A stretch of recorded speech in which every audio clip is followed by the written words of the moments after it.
আজি খুব বিশেষ দিন আসলে সদৌ অসম ওবিচি যুৱ পৰিষদ কেন্দ্ৰীয় সমিতিয়ে আমি এটা সমাজত এটা বাৰ্তা দিবলৈ বিচৰা হৈছে। বাৰ্তাটো এনেকুৱা ধৰণৰ যে এছাম শিক্ষিত, মই এছাম শব্দটো উল্লেখ কৰিছোঁ, এছাম শিক্ষিতই বৃদ্ধাশ্ৰমত থোৱাৰ প্ৰৱণতাটো বাঢ়ি আহিছে আৰু সেই প্ৰৱণতাটোৰ বিৰোধিতা কৰিয়েই আমি সদৌ অসম ওবিচি যুৱ পৰিষদ কেন্দ্ৰীয় সমিতিয়ে আজি দৰং জিলাৰ মংগলদৈ সমষ্টিৰ পিপৰীয়া দোকানৰ পৰাই এটা যাত্ৰা আৰম্ভ কৰিছোঁ যে মাতৃবন্দনা আৰু ইয়াৰ পিছৰ পৰ্যায়ত আপোনালোকে জ্ঞাত হ'ব বা আপোনালোকৰ জৰিয়তে প্ৰচাৰ কৰা হ'ব যে পিতৃবন্দনা কাৰ্যসূচী আমি হাতত ল'ম। মাতৃবন্দনা আৰু পিতৃবন্দনাক আমি অসমৰ ৰাইজৰ মাজত এখন নতুনকৈ এটা যাত্ৰা হিচাপে আৰম্ভ কৰি আজিৰ পৰাই আমাৰ এই পদক্ষেপটো আৰম্ভ কৰা হৈছে।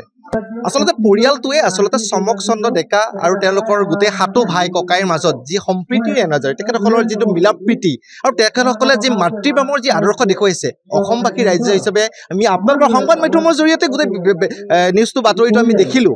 দেখাৰ পিছত আমি উপলব্ধি কৰিলোঁ যে আমাৰ দায়িত্ব আছে, কৰ্তব্য আছে, আমাৰ পৰিয়ালটোৰ প্ৰতি চিনাকি কৰি দিয়া, অসমৰ ৰাইজক চিনাকি কৰি দিয়াৰ এটা সুযোগ আছে আৰু তেওঁলোকক এটা স্বীকৃতি দিয়াৰ প্ৰয়োজন আছে আৰু স্বীকৃতি আৰু সন্মান হিচাপে আজি তেখেতসকলৰ বাসগৃহত পদূলিত আমি মাতৃবন্দনা কৰিছোঁ। আজি আপোনালোকৰ সহযোগত মাতৃবন্দনা আমি ভাই ককাই 7জন আৰু ভনী 2জনী গোটেইকেইজনে লগ লাগি আমি মাতৃবন্দনা আজি অনুষ্ঠানখন আয়োজন কৰিছোঁ OBC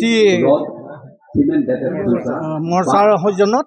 তাৰপিছত আমি ঘৰতে গোটেইকেইজন মিলি কিনি আজি মাতৃবন্দনা আমি অনুষ্ঠান আৰম্ভ কৰিছোঁ। তো আমি আজি 3 বছৰ ধৰি প্ৰথমতে ময়েই মানে উৎপত্তিটো কৰিলোঁ, তেওঁলোকক ক'লোঁ যে আমি মাতৃক শ্ৰদ্ধা কৰিব লাগে, পিতৃ মাতৃক শ্ৰদ্ধা কৰিব লাগে, তাৰপিছত শিক্ষাগুৰুক শ্ৰদ্ধা কৰিব লাগে আৰু দীক্ষাগুৰু শৰণদাতা গুৰুক পালন কৰিব লাগে, আমি তেওঁক ভক্তি কৰিব লাগে। আৰু সেই মৰ্মে মই ৰাতিপুৱা উঠিয়ে এবাৰ মাক প্ৰণাম কৰি সদায় আগবাঢ়ি যাওঁ কামত। আৰু শেষত মানে মই এইটো প্ৰথা ল'লোঁ যে মাতৃ জন্মদিনৰ আৱিৰ্ভাৱটো মানে ভাইটিকেইটাক কৈ কিনে আৰম্ভ কৰিলোঁ।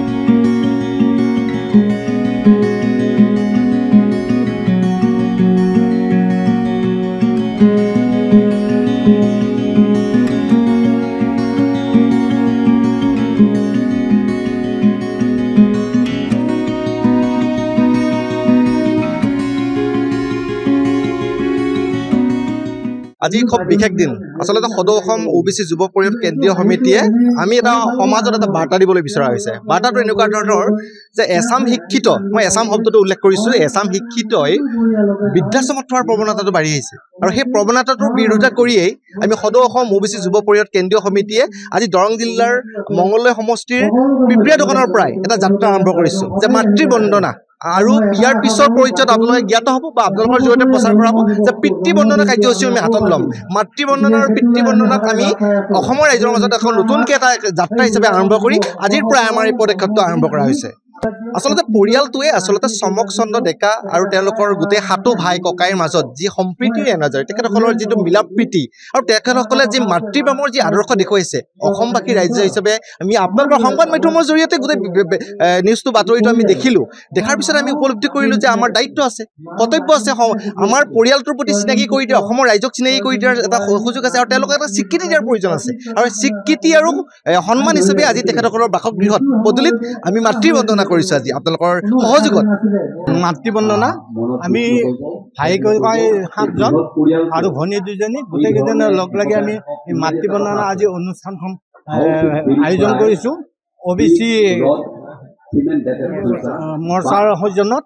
তাৰপিছত আমি ঘৰতে গোটেইকেইজন মিলি কিনি আজি মাতৃবন্দনা আমি অনুষ্ঠান আৰম্ভ কৰিছোঁ। তো আমি আজি 3 বছৰ ধৰি প্ৰথমতে ময়েই মানে উৎপত্তিটো কৰিলোঁ, তেওঁলোকক ক'লোঁ যে আমি মাতৃক শ্ৰদ্ধা কৰিব লাগে, পিতৃ মাতৃক শ্ৰদ্ধা কৰিব লাগে, তাৰপিছত শিক্ষাগুৰুক শ্ৰদ্ধা কৰিব লাগে আৰু দীক্ষাগুৰু শৰণদাতা গুৰুক পালন কৰিব লাগে, আমি তেওঁক ভক্তি কৰিব লাগে।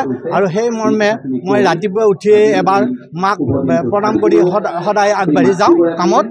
আৰু শেষত মানে মই এইটো প্ৰথা ল'লোঁ যে মাতৃ জন্মদিনৰ আৱিৰ্ভাৱটো মানে ভাইটিকেইটাক কৈ কিনে আৰম্ভ কৰিলোঁ। যিকোনো খবৰৰ বাবে যোগাযোগ কৰক 7099017330 অথবা 7099017390 নম্বৰত।